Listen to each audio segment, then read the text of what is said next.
Hello and welcome to Filmi Ladies. We are talking about Dunki today. And a note, mostly Pitu is talking about Dunki today because it is not playing within 60 miles of where I live. So I have not seen it. I will see it when I am able to see it. I'm trying to ignore most of the discourse on Twitter, which is primarily where I hang out. I've heard a few things that are mixed, so I'm extra interested to hear what Pitu has to say. We will also talk about Raju Hirani movies in general after our discussion of Dunki. And then we're going to have a little bit of a teeny weeny preview of what's coming in 2024. Holy moly, for this here podcast. Okay, Pitu, how was Dunki? I loved it. I had so much fun. I just want to say this year has been such a gift for us Shah Rukh fans because Yeah. after that long famine that we went through, it was like we got Pathan, we got Jawan, and we got Dunki. We started the year with Shah Rukh, we ended the year with Shah Rukh, we had our middle with Shah Rukh. It's great. Can I also just interject that, like, the fact that it's the 30th anniversary of both Bazigar and Dar is also feels like I don't want this to bookend his career. I want him to keep going. But like, even if it like 2023, there's been so much to celebrate about Shah Yes. Rukh's career. And I'm just talking about as an actor, maybe slash producer. Like I'm not talking about anything else, but like even just as a screen presence, like it's been a great year. It's been a great year for us. It reminds me of that famous Hindi saying, Bhagwan jab deta hai, chappar phad ke deta hai. Like when God gives you, he gives you so many blessings, your roof caves in. So I feel like my roof has caved in. He gives you so many blessings that your ancestral home in an Afghan village is pushed off the edge of a mountain as John Abraham dies. Yes, exactly the same. I'm very reminiscent of John Abraham, as you know, like with the six packs and everything. Um, so yes, very delightful year for us. And I will say of Shah Rukh's three films that he came out with this year, Dunki is very much my favorite of the Mm, three. And also makes sense because it's more the genre that I gravitate towards. yeah. I'm not, if Pathan or Jawan did not have Shah Rukh in it, I wouldn't have seen them. Yes. They're just not a genre I'm interested in. But Dunki is very it's very classic Raju Hirani in the sense that if someone it has a stamp all over it. So Mm, basically, if someone really likes Raju Hirani, and I really love the Munna Bhai movies, both MBBS as well as Lagero Munna Bhai, if someone likes those, then they're gonna like Dunki. But for the mm, people who are not a big fan of Hirani, they're not gonna like it. I will say it is far, far more enjoyable to me than Three Idiots because I've never liked Three Idiots, and it's too different a topic from Sanju to be compared to it. But I personally like Sanju. If you put aside the whole like whitewashing thing aside, like if Sanju was a movie about a random fictional person called Sanju, like let's say it was called mm. Nandu, I would be fine with that because I loved Ranbir Kapoor's acting in it. It's just the whitewashing. I don't. You look like you don't want to see Nandu. No, I was just thinking about how, if this movie were made uppy Yeah. fully, as opposed to like real person made uppy realities in some ways, then it Yes. would be so different. And it's yeah. I mean, I think we said in a previous episode, and I don't remember why we were talking about this, but like if only he had made a movie about someone who wasn't his friend in real life, like it would have Yes. allowed for some uh better stuff, and you could have just not had to deal with frank All the realities baggage. that you then mishandled really badly. So Yeah. But so Dunky, I think is also really difficult because it, I don't quite understand what Raju Rani's genre is. Like a lot of people yeah. call him like a comedy director, but he's not a comedy director in the sense that say David Dhawan is. I think his genre is Right. more like dramedies. Like he does these dramedies and they kind of walk that line of like Rishikesh Mukherjee Yeah. films, but they're heavier hitting than his films are, but they have that same gentleness at their core that Mukherjee's films have. So it's like an updated Rishikesh Mukherjee version director. I don't know. But basically if you like dramedies, then Dunki is very much along that path. So Mm, I think this movie is for people who are fond of Hirani's films, and this is definitely a treat for Shah Rukh Khan fans. He was mm, great. He wow. really held that movie together, and he had an opportunity to really act incredibly well. Like Pathan, I feel like as much as I enjoyed it was like a time pass fun movie to watch in the movie theater. Anybody could have done that role. You don't need Mm, Shah Rukh Khan to do that right. role. Right. And then Jawan, I think that was more a Shah Rukh Khan role because there was so much emotion in it and there was so much like acting that he had to do. So I like that a little bit more. But Dunki, I cannot imagine anyone else doing it but Shah Mm, Rukh. He really like holds it together, and it's a Shah Rukh Khan show from start to finish. mm, And it's also one of those things where I wonder if Shah Rukh Khan had been replaced by, like, if there was a different actor, I don't think it would have been that good because honestly, the script and the screenplay and the direction is a little not completely solid, is mm, what I would say. So I think you kind of needed Shah Rukh Khan to like boost it up and hold it in place because without his performance, I'm not sure the movie would have been as good as it is because I don't think Hirani is in absolute top form with it, if that makes sense. mm, mhm. But also the rest of the cast is great. Tapsi Pannu is great. I've seen her before in Thappad and what is that Haseen Dilruba movie, Mhm. and then also in Pink. And she's really good in this. Vicky Kaushal has like a tiny 10-minute role, and he is fantastic. I mean, the man is Wow. I want to do a Vicky Kaushal episode because I'm so obsessed with him. Like, he is so awesome. And a friend told me that Shah Rukh Khan said in an interview that this is Vicky Kaushal's best performance yet. Wow. I'm not sure I would agree with that because first of all, I have not seen Sardar Udham, and a lot of people have said that Sardar Udham is Mm, arguably his best performance. I also have not seen Sam Bahadur because it's not playing anywhere close to right. where I am. I'm not going to drive 1 hour to go see it. Um, but for me, the best Vicky Kaushal performance I've ever seen is Masan. Mm.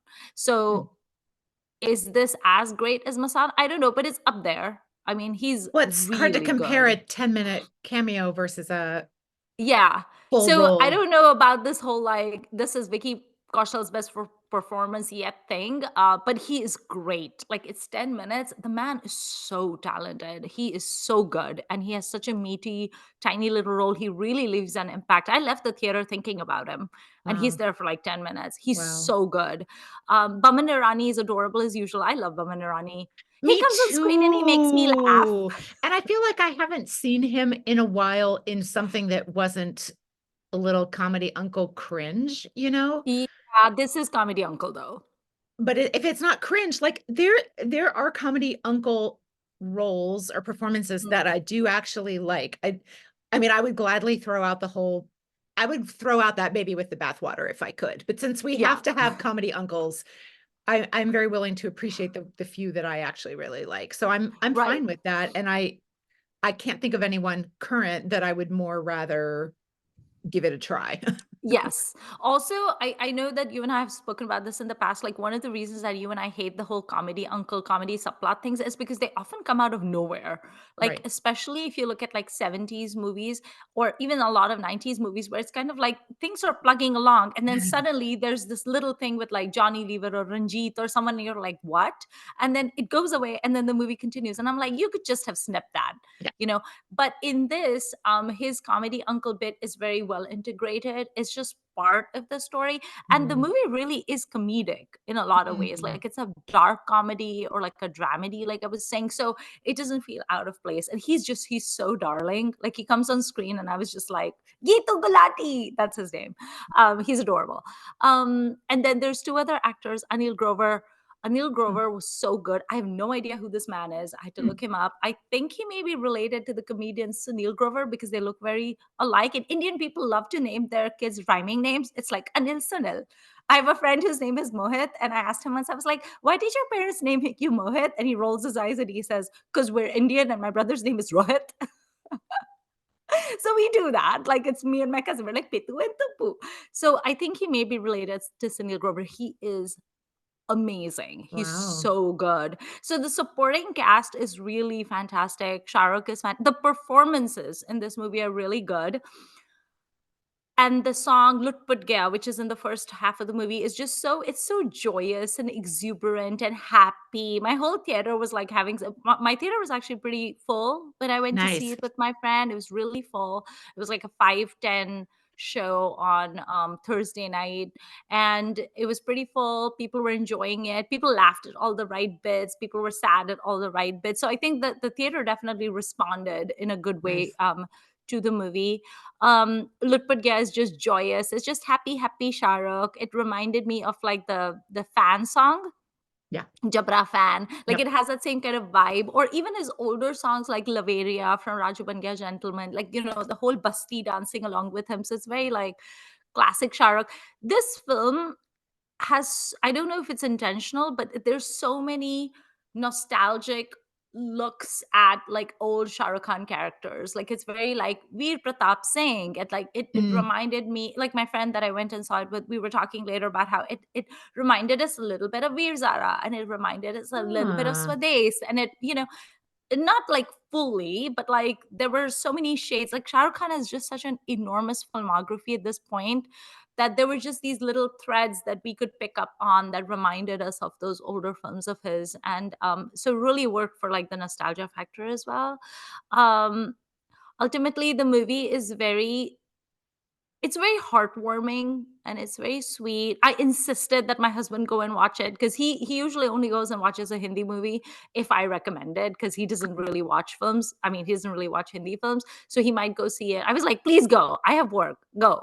Can we just, I just want to interject here. So this often does not make it into our recordings, but when we're chatting before or after, Pitu's husband and I have a lot of taste in common in films. And I think it's very interesting when you say he doesn't actually watch that many movies, because I feel like every time we get on a call, you're like, oh, you made me watch this thing. And my husband's like, yeah, that was great. Yeah. Well, he's one of those people. He's one of those like Indian people that like left India at a young age. And so Mm, whatever they've seen is like from their childhood and their adolescence. there we And go.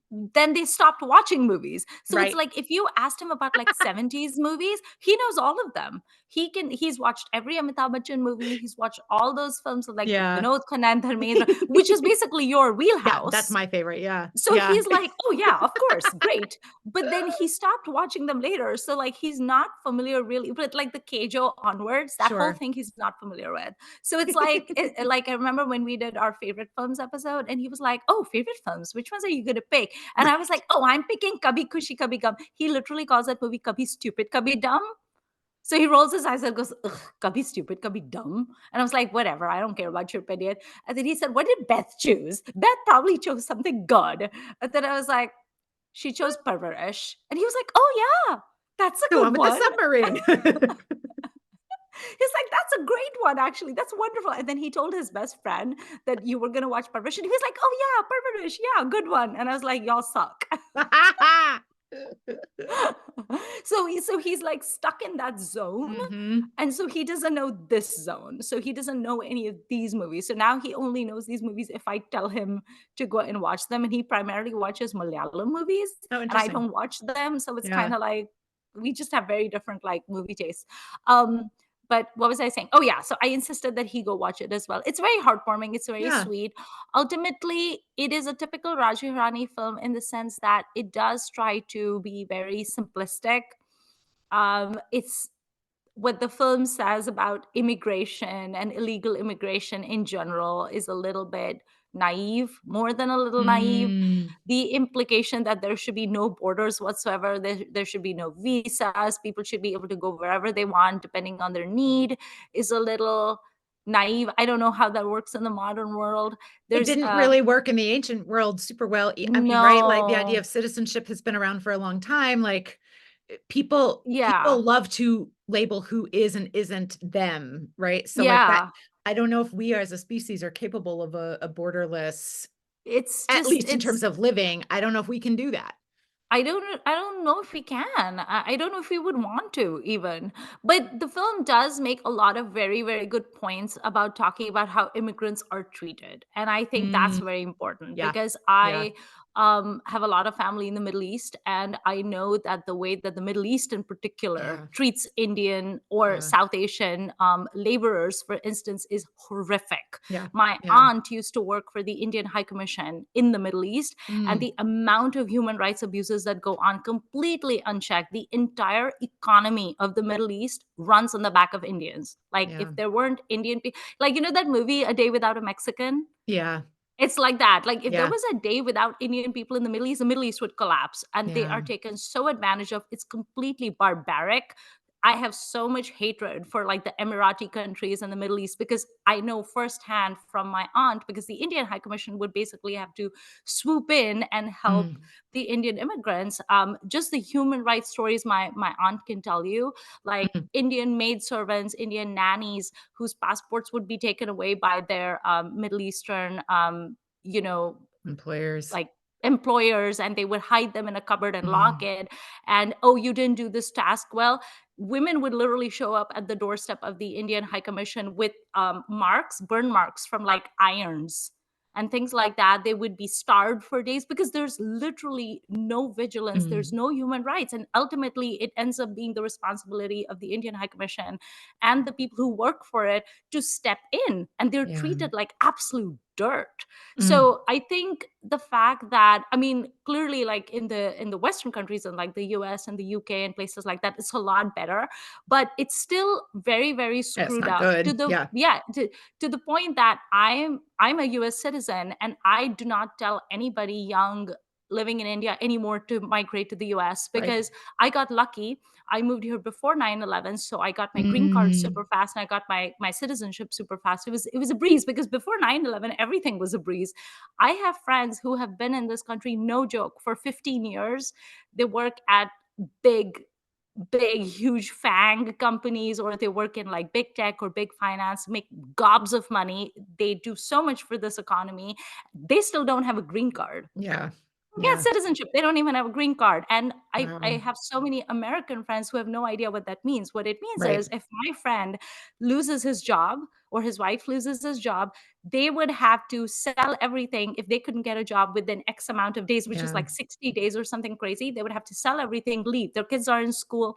It doesn't matter. So there definitely is a very like use and throw mentality that Hmm. even the West has towards immigrants. Hmm. And there's a line in the movie where Shah Rukh basically talks about how your economy runs on immigrants. You need immigrants, and yet you treat them like shit because immigrants don't have power. Like we don't have that collective power where we can ask for more. So I like that. I I like that bel they talk about it. I believe I saw something on Twitter that someone was saying that's an argument that gets made a lot Hmm. by various people in various places for better rights for immigrants. But that is ultimately not the argument to make, because really what the argument to make is these are human beings, Right. regardless of their economic value. Like, we cannot link Right. people's status to their economic value and hope to have any kind of just, equitable society, which I thought was really interesting. And Yeah. um, I can see how a Hirani film is not going to go that extra, at least not overtly, to make that kind of argument. No, it did. It did. Oh, it did do that? Okay. It did, because there's a whole thing where Shah Rukh again. So there's a scene, like, no spoilers, but there's a scene where he basically has to talk to someone who is in a position of power, who is not Indian or anything, and he basically tells them about how the system completely discriminates against the poor, which Hmm. is true, Yeah. because it's Yep. basically it's just the rich and the educated. It's always the upper class Sure. that gets to get out, or the Sure. upper middle class that gets to get out of Mhm. whatever their home country is, and it's never the poor who are able to do it. And that's a good point, that he does go that, and he does Mm, talk about good. that, where it's like your system basically will favor people who have the money to do like tourist visas and student visas and things like that. What if someone Hmm. doesn't have the money to be a tourist or a student or whatever? Then what? Yeah. So he does Yeah. make that point as well. And that has been going on literally since, like, I remember growing up in Nigeria, and we had my parents had a lot of friends who were talking about immigrating to Canada or Australia Yeah. back then, and they used to have this like point system Yeah. where it was like, yeah, like my I remember my an uncle of mine, a family friend, was like filling it out on his dining table, because I was there for a play date with his daughter. And he was like, okay, I'm an engineer, so these many points. And then I Hmm. own property in India, so I have these many US dollars in my bank account in the US. So these, and it's based on Yeah. those point system. Yeah. I don't know if that still exists, but it very much was that. It was like, if you were like a 12th pass person and you didn't have money, no, you couldn't go. And even in the US now, I know one of my friends invested this thing where it's like, I think if you invest $500,000 Yeah. in some sort, half a million, I know, Right. $500,000 Let me write you a check right now. in some sort of US securities back scheme, Uh, then it fast tracks you. It still only fast Still tracks pay you to for a play. Yeah. green card, though, Right. Not not for even citizenship. citizenship. No. So, Mm, and it's just, it's insane. Like, my friend has literally paid that much money for that. It's it's really screwed up, and I don't know any other movie that talks about it, which makes it so interesting. But it's a really good film because it makes you think about all of that stuff.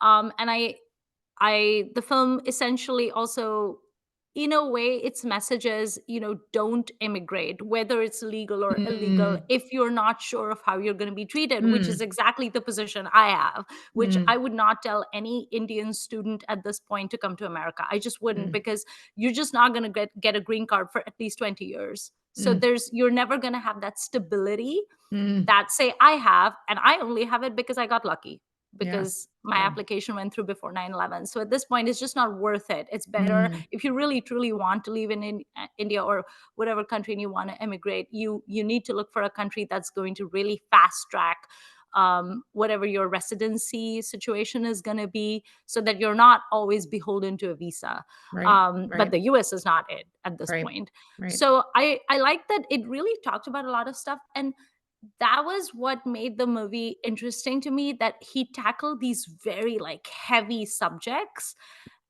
and yet it didn't drag. Yeah.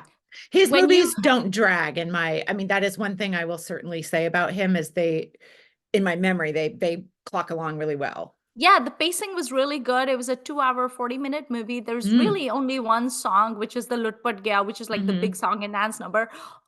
All the other songs are just sort of more like background music. Like, the whole song is going, but like no one is lip syncing, and like Hmm. things are happening. Hmm. So you wouldn't fast forward any of those songs. So it clocked along really fast. And I feel like this is very much a Hirani quality, and also harkening back to Rishikesh Mukherjee. It's one of their qualities where they can take these like messagey, like social messagey films, but they don't make them too preachy, and they don't make it too serious where it's not a history or a civics lesson, because that can get old really fast. Yeah. And this is again where I would point out that, irrespective of whether someone is a Shah Rukh Khan fan or not, he really brings it, because he's the one who has a lot of those monologues, or he's the one who has those Those are hard conversations. to do. Those are hard to do, and he needs to bring it. He needs to Yeah. like have that conviction, and he Yeah. needs to have that, like, that expressions on his face, and all the like Shah Rukh emoting, that where Yeah. a lesser actor would have completely goofed it up, where there Mm, would not have been any of that gravitas, but also the emotional connection. They would have completely squandered it. And I think that's where it also made me feel like I want Shah Rukh to keep doing more like emotional movies or comedy mm, movies, rather than this action stuff that he's kind of hit the box office with, because he doesn't really get a chance to emote in films like this, but he's so good when he's emoting. So I would rate Dunky like an 8, and I think it's a good movie. It's a movie worth watching. Some of the de-aging is very, very bad. It's yeah. very, very bad. I don't know what they did. I understand why they had to do it because of the whole flashback thing. I get it, but I wish the de-aging was a little bit better. I am at the point where if the film is mostly set in some version of now, whatever the film defines now to be, and then there's a flashback of more than, I'm gonna say 15 years, Yeah. just put in a different actor. We can Oh. follow along. And it could be a really fun opportunity for some like cameo work or whatever, Yeah. right? So I think that's where I am now. But so much, I get what you're saying, but so much of this movie is actually set in the past, that then we would have to do away with Shah Rukh, and then if there was no Shah Rukh, I wouldn't go watch it. But most people will still go watch a Hirani film, right? Yes, although Dunki has not been performing that well at the box office. Apparently, this Salar movie, which I is like taking over everything. I hadn't even heard of that movie until I went to go see if we were getting Dunki, and that's what we have. That's the Indian movie we have right now. And I was like, "Are you effing kidding me?"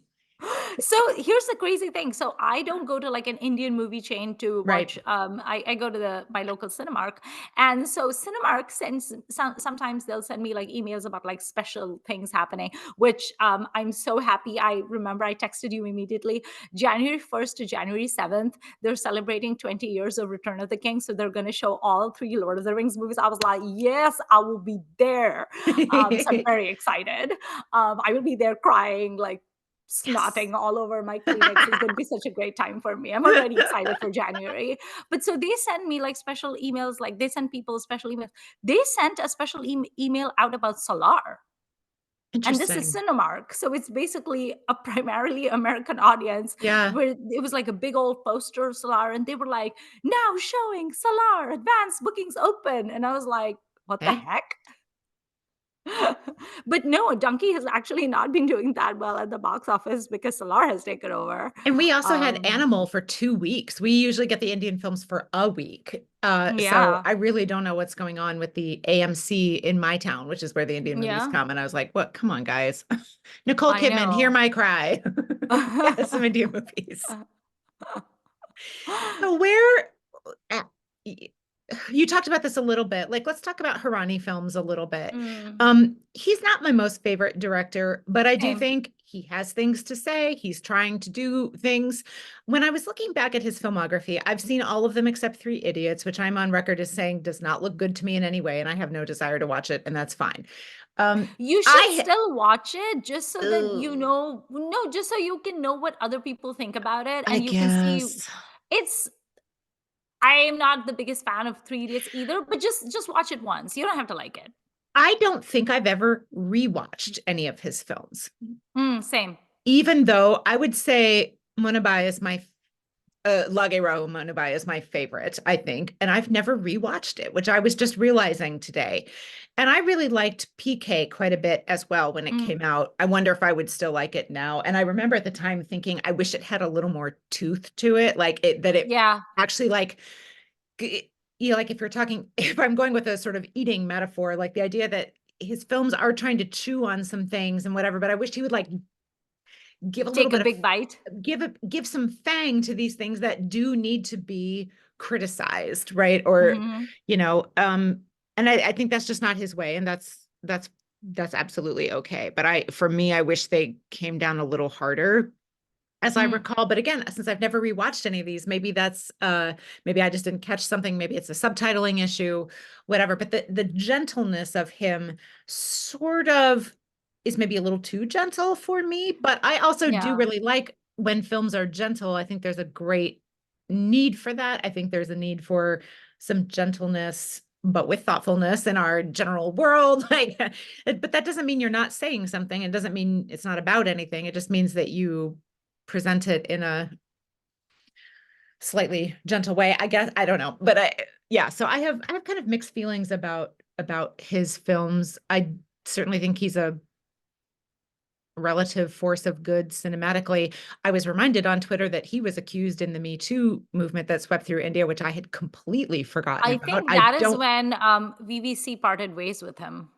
ah The Chopras parted ways with him after Me Too because they sided with the I think it was an employee I think so. who accused Hirani and then they sided with that. So until Good that for them. happened, it was always like Hirani Yeah, and VVC yeah. like was a team and then they kind of went their separate ways. And I don't know, I kind of wish I don't wish for the complainant that they had to deal with this even further, but also that that deserves further discussion, I suspect. Mhm. And yeah, so even these men who make gentle films that everybody loves, like Well, the biggest creep probably in well, one of the biggest creeps is probably Alok Nath, and he made a career out of playing the gentle yeah, Babuji in Barjatya films. yeah. Um, there's a Yeah. whole interview. So after Rima Lagu passed away, a lot of like obituaries and anecdotes and stuff came out about her. And Sandhya Mridul, was it Sandhya Mm, Mridul? I think it was Sandhya Mridul, spoke about how they were doing no, it wasn't Sandhya Mridul. Maybe it was Shafali Shah. It was someone.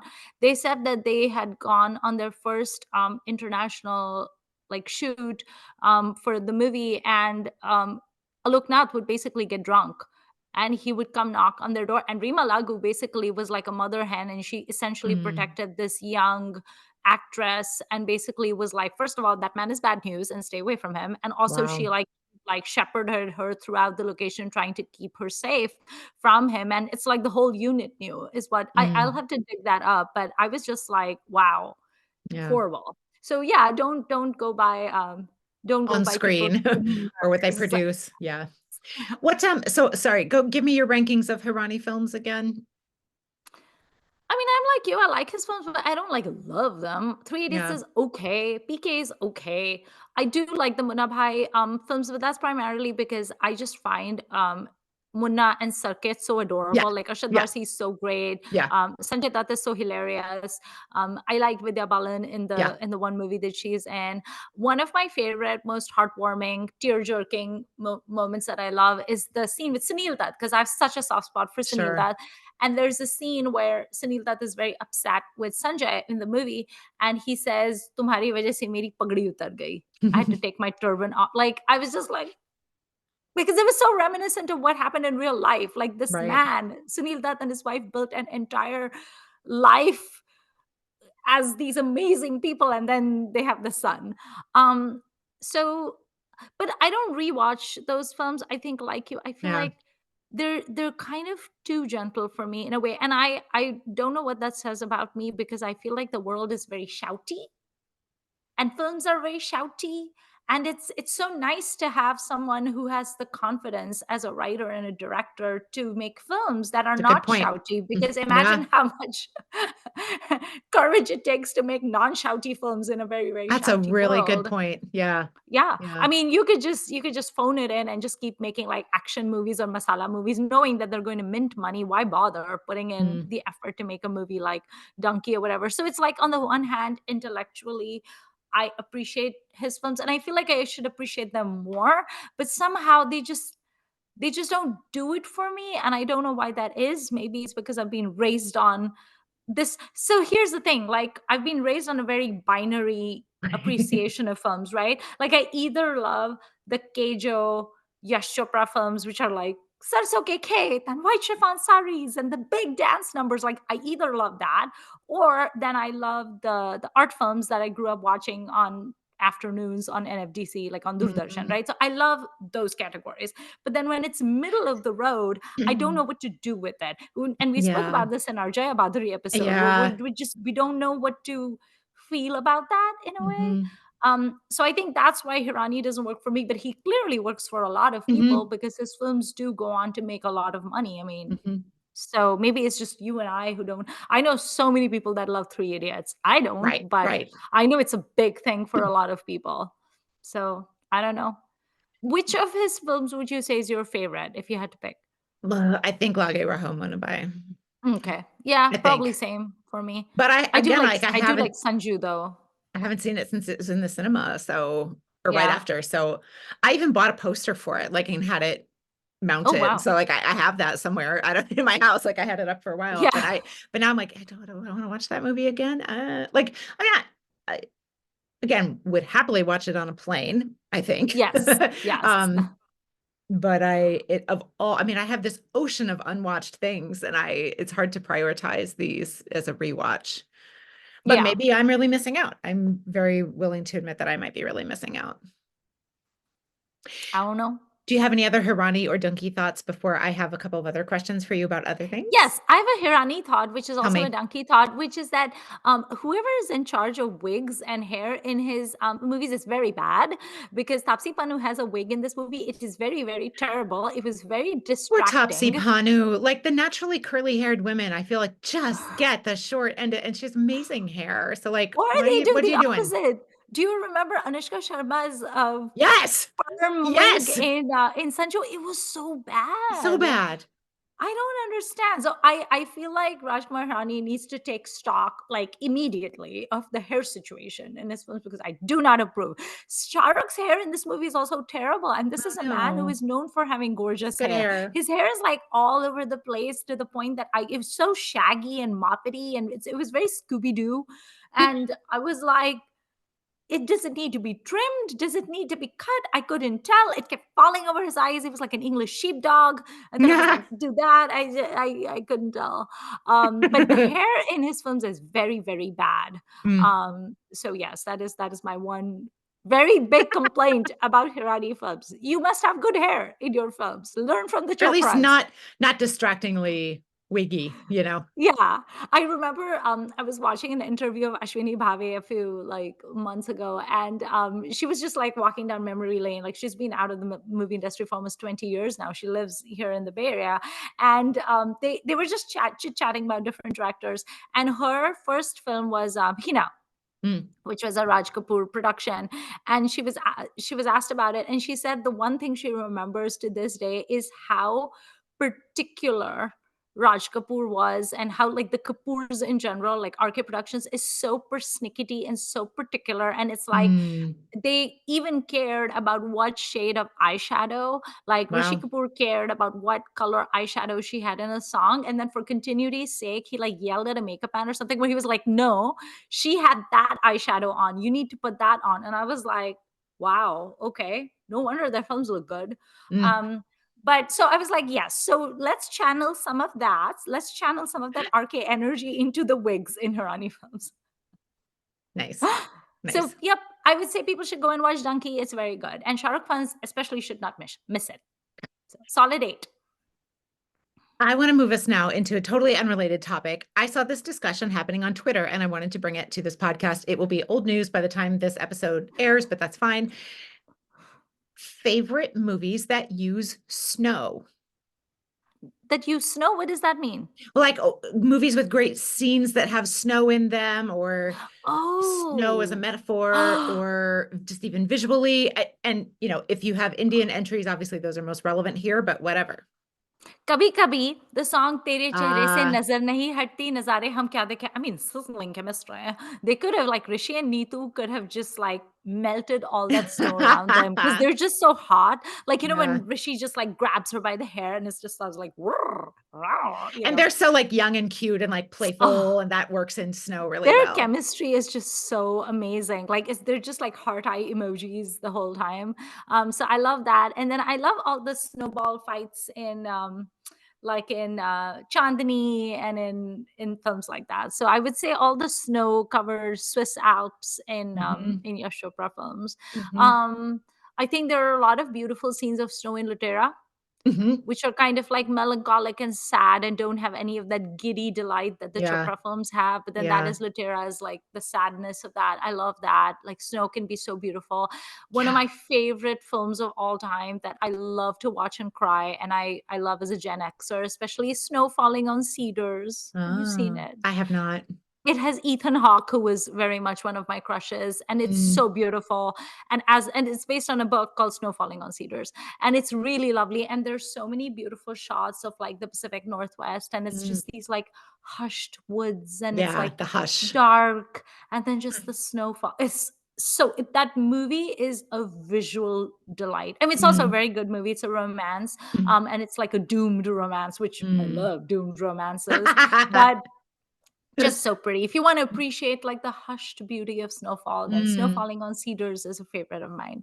Okay. What about you? Well, there's a Hindi film that comes to mind immediately for me, and I'm excited to talk about this because I think it's a film not a lot of people maybe know about, but certainly have not seen. It's from 1973. I believe it's called Gadar, and it is a film It's called about, Gadar. yeah, it's a Okay. film about a gang of thieves who are played by all those amazing character actor uncle guys. Pran is in it, Iftikhar is in it, Manmohan is in it. Just a whole bunch.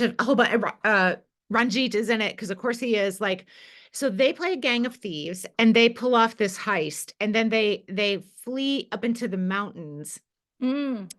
and then another element is dropped in the form of Vinod Khanna wearing like turtlenecks and flared trousers and like a huge medallion, looking amazing. And of course, as the title suggests, who's the traitor among the thieves? And they kind of get like snowed Mm. into this hotel. Um, and then there's chases in the snow and everything like that. So I love Oh, how okay. snow can function as a containment thing, right? Yes. And like Also a sound muffler. yeah, and like Murder on the Orient Express, for example, is a Yes. great example of the snow. Like, so I think that this movie, and so there's nothing romantic about the snow in this movie. As I recall, there's maybe a bit of a love song that has some cute snow in it, but I don't, but what I remember is the thieves and the sort of peril slash um the way the snow amps up the tension. And of course, it's Mm, visually very striking too, to have like a bright blue sky against the white snow on the ground, or yeah. the striking pine trees or whatever. So that is my Indian snow movie of choice. How I did really you love that deal one. with the cognitive dissonance of seeing Iftikhar as a chore? Because Iftikhar should always be a police officer. I know, right? I love that. I love that. And he and Pran are friends in the film, and you're like, yes, that's what I want in life. That's hilarious. Well, and as you can My imagine, favorite Oh, go ahead. I was just gonna say there is a police officer in this movie, because of course there is. And I Yeah. won't tell you whether it's Iftikhar or not. So Is it Vinod Khanna? I'm not gonna tell you. I want you to watch Okay. the movie. I Um, have written about this movie on my blog, so if anyone wants to know more, they can and find out what happens, they can check there. I think my favorite like gimballing in the snow song, apart from Tere Chehre Se Nazar Nahi Hatti, is of course Jungly, Of where course. my favorite Shami Kapoor is Of just course. like being crazy and shouting and yelling Hmm. and doing all the Hmm. things that only Shami Kapoor can do, and he's also dancing. So yes, that is very nice Yeah, to see that's a him in key that. one. A lot of Shami Kapoor movies have snow actually, because he's Yeah. always the rich playboy who goes Yeah. off to like some hill station because that's Skiing. what he does. Yeah. Yeah, he never has a job. I love the rare instances in the 60s and like early 70s when you get to see the heroine going skiing, and the ski Yeah. outfits that they put heroines in are so great. What was that movie that I sent you screen grabs of? I think it was Saira Banu wearing Yeah. different ski outfits and stuff like that. Whenever those appeared, those are, and I know nothing about skiing, but I do love the winter fashions that they put out Yeah. on movie stars who are I feel skiing. like I feel like I've seen Saira Banu and also Babita. Oh She has yeah. so many of these winter outfits, like with the Mm-hmm. muffs and the topies with the thingy, the Mm-hmm. pom-poms and everything. And Mm-hmm. she's always like this. She's always very demure and very like, I mean, I really enjoyed Babita's fashions Oh back in the yeah. day, Oh yeah. except for the frosted lipstick, which I can never get behind. I like it for what it's doing at that time. I don't want to wear it, Yes, but yeah, for exactly. as a look, Exactly. it is fantastic. Yeah, Yeah, actually, yeah. Babita and Saravanu probably used to have the best looks. Mumtaz sometimes Hmm. depended on the movie, but Saravanu and Babita always serve really good passion. Hmm. Hmm. Um, Haider also has some good snow scenes. Yes, it does. That's very And true. again, it's Vishal Drama Bharadwaj. It's very snow. like, it's very And drama like snow. blood never looks more cinematic than it does splashing on snow, so Yes, it's great for yes. that kind of thing too. What I find really funny is that you will relate so hard to this as a person who lived in Chicago for like more than a decade. The worst snow, the worst part of winter is in March when all the prettiness is gone and the car exhausts have Gray. basically made all the snow gray or It's black, so and it's gross. ugly. It's And so there's just these ugly. like snowbanks. And by March, everybody has like lost it. And they won't leave. They keep on not melting fast enough. Yeah, disgusting. Or they melt and then they refreeze and then it's icy and then it becomes black ice. I actually once tripped So on black ice dangerous. because I didn't see it and I broke my arm and I had to go to the ER and it Mm. was terrible. Yep. Um, but yeah, that is one aspect of snow that they will never show you in the films. No, no. No. Probably because you can't rely on it for filming purposes, I guess. But I mean, No, and it's so ugly. there must be like some good Russian films that have horrible Oh aged yeah.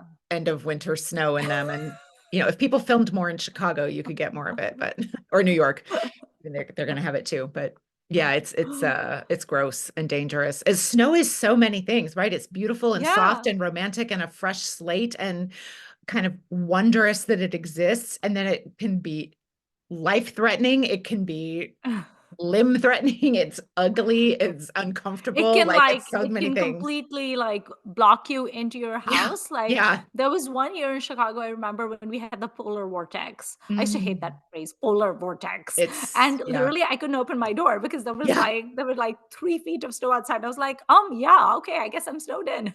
Yep. Yep. And I took my dog for a walk. Eventually we managed to get out and I took my dog for a walk and she couldn't walk because it had snowed overnight and she was hopping. Yeah. And I used to have a bookmark that a friend gave me. It was from Happy Bunny. Do you remember Happy Bunny was a thing in the 90s? No. And like early 2000s. It was like the psychotic bunny, Mm. and it had like hoodies and merchandise. Of course, I loved them. And I had a bookmark that said cute but psycho. And I also had a bookmark that said I don't remember eat that bunny. yellow snow. Right. So don't eat yellow I remember snow. that bunny. Yeah, he was Yeah. psycho. Yeah. But then like he came and he went, and now you don't see him anywhere. But I love him still. All right. What And else that, did you watch? yeah, what else have I been watching? So really, I've been rewatching British murder mysteries. So I have Mm. not seen any other Indian content since we last spoke, except next week's episode is going to be on things that from 2023 starring people we love. So I watched Mrs. Chatterjee versus Norway. And And I I'll watched just Gadar too. yeah, so you'll have our opinions on those 2023 films coming in very early 2024. That's our first episode of the new year. We didn't want to do a whole like year wrap up and whatever, but we did want to touch on not great things by favorite people since No. they both happen to have something Um, out this year. I did watch Thank You for Coming based on your recommendation, and I And loved it oh, good. because when I saw the trailers, I was like, avoid your this Right, movie, a no. But then right. you talked so well about it. I was like, okay, fine, I'll give it a shot because I do like Bhumi Pednekar. I think she's a very solid actor. She's really good, and I really enjoyed it. I thought it was going to be stupid and puerile, maybe just Hmm. one step about a stupid movie like No Entry, but it actually turned out to be really good. I enjoyed it a lot. And so that Um, discussion will also be in our next me talking about it is in our next one, but you'll get Pitu talking about it you today, which is recommending it double. is over there, and then this is me saying that I took your advice and watched it and I liked it. Future Pitu has gone back in time and I really Which is feel like time.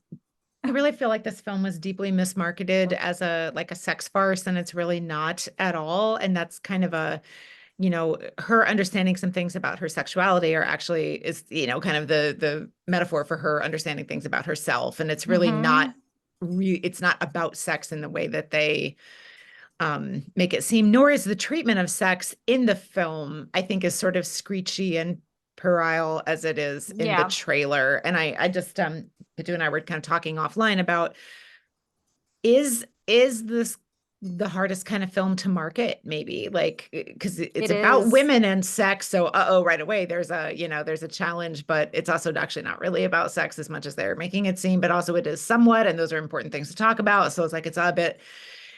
I felt for them, and I really hope that people will try the film. I really, especially if you like Boomy, Yeah. because she's quite good in it. And that I just want to say, does the scene at the end with the little niece by friendship, like Yeah, it so was sweet. touching, so touching. Yeah. Also, So Anil Kapoor looked good. I didn't even know he was in this film. And I so didn't when know he either. popped up, I laughed and laughed, and he keeps coming back in the film, and he's very enjoyable. And I really think that he lent something important. Like I think that character is a nice note, but I really think like um I guess you'd call that a cameo or like an extended Yeah. cameo. And I really think he nailed it. And I mean, he is an actor whose filmography is so big, I don't even know where to start in trying to catch up with what he's done. But every time I see him, almost every time I see him, I'm fully impressed. Not just like, oh, there's Anil Kapoor and he's good, but like I'm like, wow, he's really good. So I He's really, very underrated, I feel like. I think I really need to start educating myself about some of his work because he's super fun. Yeah. I think my favorite Anil Kapoor movie would probably be Parinda. Sure. Oh, I mean, that movie just in general is so great. But yeah, so Thank You for Coming was good. In a weird way, like I'm not saying that it is in the same league at all because it's clearly not. But I was thinking a little bit about like Bridget Jones' Diary. Yeah. Yeah. Like I love Bridget Jones' Diary, the Me book and the too. movie, and I Yeah. feel like it's so hard to discuss it though with people who have not read the book or who have not seen the Right. film, because how exactly do you pitch Bridget Jones? Like if I met someone and they've never seen it, how do I pitch it to them and be like, well, it's about this girl and it's about these boys, but then it's not about that. It's so hard to discuss it and pitch it Yeah. because it's seemingly about something, but it's actually not about that thing. Right. And it's about all this growth this girl gets, but also Yeah. it's a comedy. It kind of isn't that. I really do feel Yeah. for people who have to market these films because they're just hard. Yeah. Um, And Yeah. especially as you were saying about Hirani's films, like the confidence it takes to make a gentler, sort of quieter film, Yes. and then the strategy it would take to market that when you have to shout to be heard, but there's nothing actually. I don't think there's anything really shouty or shrieky about "Thank you for coming." Actually, I mean, there's a No. few like kind of broad comic moments, but not even beyond the average Hindi film comedy track, I would say. Yeah. So they I'm sorry for them that that was probably a challenge. I wonder if it would have been a little bit better as a Netflix only type of thing. I think so. Oh, was But I'm this glad movie that released in theaters? I believe so. Oh, I believe wow. I so. don't know anyone So who I would have think, seen it in a I can double theater. check that. I think it was. But it's Okay. certainly, I'm really glad it's getting it's getting some life on a major streaming platform because I think it's quite good. I think the people who marketed Veer the Wedding did a better job. Yeah. Well, and that had a different kind of star power to it. This one, It Bhumi is did. not at that level of Yeah. Karina or Sonam, frankly. Yeah. Um, Hopefully she will And there were be. all these like weird influencer people in it too, who were not Right. horrible, No, and but I I thought they would actually be. I was expecting more of Kusha. I expected Kusha Kapila to be there more, and she's actually not in it Right. very much, which is too bad because I like her. But let's see, was this bait? Did this get a theatrical release? I think so. Wow. Okay. There's at least something called theatrical release poster on. Yes, it was. It came out in early October. Yeah, And it's that's crazy to Wikipedia me. says had positive reviews from critics, but it is not a thing that had penetrated my like media sphere at all. Just another lesson that I need to pay more attention. I need to like organize myself and pay more attention someday. Just follow all the Bollywood accounts I follow on Instagram. But like I do follow a ton and still they don't like pop up in the alg. I need to like more of their stuff so I get the algorithm to show me them more often or something, I guess. You're liking too many cat things and dog things. That's Right. why. I do like a And lot of knitting animal things. things and like history jokes and stuff. Yeah, I'll occasionally say something. I'll be like, "Oh, Simon is so cute," and my husband will be like, "Who's Simon?" I'm like, "Oh, it's a golden retriever I follow." Yeah. Like a Yeah. golden retriever that has like 10,000 whatever followers. Do you follow Norbert? I don't think I follow Norbert Norbert. is this tiny, like this big. I'm holding my hands like the size of my face for people who are just listening to this little dog who he weighs like 4 pounds and he's a therapy dog. And Oh, his oh, little he's tongue so sticks out cute. all the time. He's a little like I first noticed Norbert because I had a Lhasa Apso whose tongue stuck out all the time named Walter. And I've seen somehow his picture. the internet showed me Norbert. I was like, oh, it's like Walter, but tinier. Norbert is just the cutest. And he's either 13 or 14 years old. Like, I know he's probably not too much longer for this world, but follow Norbert. He is so cute. His owner is, got him training to be a therapy dog. And so That is so he cute. just does he's so cute. Ah, he's so tiny. And So, he's so cute. so San Francisco Airport now has a therapy cat. It is so cute. It is a Really? therapy cat. I forget its Oh, name. It wears a captain's hat and a captain tie, and it's on a leash. And if you're in San Francisco Airport, like if you ever want to come visit me, you can I hang out at do. SFO Airport and hang out with the The therapy therapy cat. cat. I'm waiting for the San Francisco Airport therapy cat to get its own Instagram so I can stalk it. Right. Right. I, I It'd be I very need this popular. to be a thing. Like SFO needs to get its act together and get the therapy cat. And did you know a lot of railway stations in Japan have station cats? That's nice. They're station master cats. And when Cute. you and so apparently this is a Japanese thing because only the Japanese would do this because they're just like crazy awesome. They do this thing where if you go to like so many stations, you get a sticker Mm. commemorating that station. Is not anything special, it's just a sticker, or you get like a little stamp. And some people Mm. like to take like a little stamp book and they get it. And if you go to the stations that have the station master cats, you can get a little paw print. That's really cute. So Joy and I were talking about that. I was like, let's go to Japan and take the train and go to all the let's specifically go to the stations that The have the cat station master stations. cats and get their paw prints. So Joy So was like, cute. I actually am up for that. So cute. I Now that I think about it, I feel like Britain should have this, but with dogs, since they are kind of a more Yes. dog forward culture, and you see the dogs everywhere. Uh, 2 I trips think this ago, is a great strategy to increase public transportation because I will right? take all the trains and all the buses if I'm promised like a station master cat or a I dog. mean, I'm a fan of Amtrak anyway, but I would take it even more if Yeah. there were pets. I used to take Amtrak down to Champaign. Yeah, no pets on the train, No sadly. pets, no, unfortunately. Let's talk a little bit about what's coming in 2024 for this podcast. So our first episode in early January will be on these 2023 things by some of our favorites, plus a few other things of 2023 that we watched. And then we are going to be launching soon into a series on the 7 deadly sins, which was an idea that came to Pitu ages ago, and I don't even remember what the context was for this It was idea. because I rewatched Seven, which is a movie I Oh, yes. love.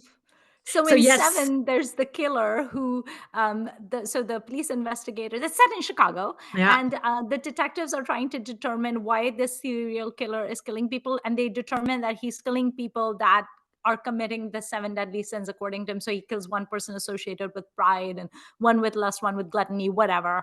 Yeah. And so they have to stop the seventh murder from happening. And then I was like, oh my God, let's do a movie on the 7 deadly sins. And this is a Judeo-Christian, Yes. set of values that's being examined here, but it is something that is a really interesting framework. Clearly, there are Judeo-Christian traditions in India anyway, so like it's not a Yes. completely foreign thing.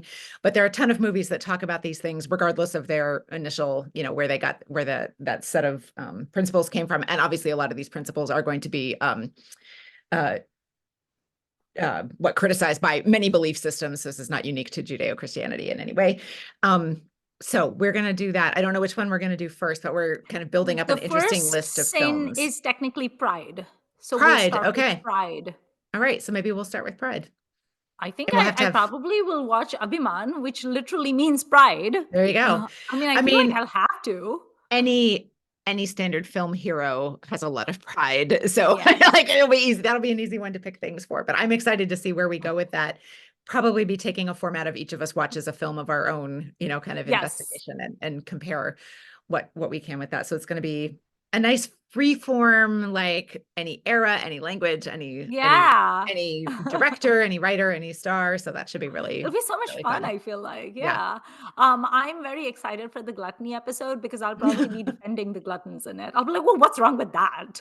I mean, when we Why did our can't you have episode, 2 cakes for breakfast? we've done a cake episode. We did an episode that talked about the Saif Ali Khan film Chef. So like we've been talking about food off and on. We've been comparing people to different kinds of food on this. So I think that some food centered films. I'm wearing the gummy bear earrings you gave me, which is food. It's So true. I feel like the gluttony episode, we're gonna be a bit like pro glutton, and we're gonna be like, why is this a sin? Yeah, I might have to get my takeout first or like have it ready to pick up as soon as we finish recording so I can eat something Yeah. delicious. Yeah, it should be a fun start to the new year here on Filmy Ladies. Yes. Well, I think that's it. And I think this episode comes out right after Christmas. I Yep. think it comes out on the 26th. So we hope you had like a really fun Christmas. We hope you had good holidays, and we hope you're going to spend a lot of time with your friends and families and watch lots of movies. Mhm. And then we will see you in the new year. Bye.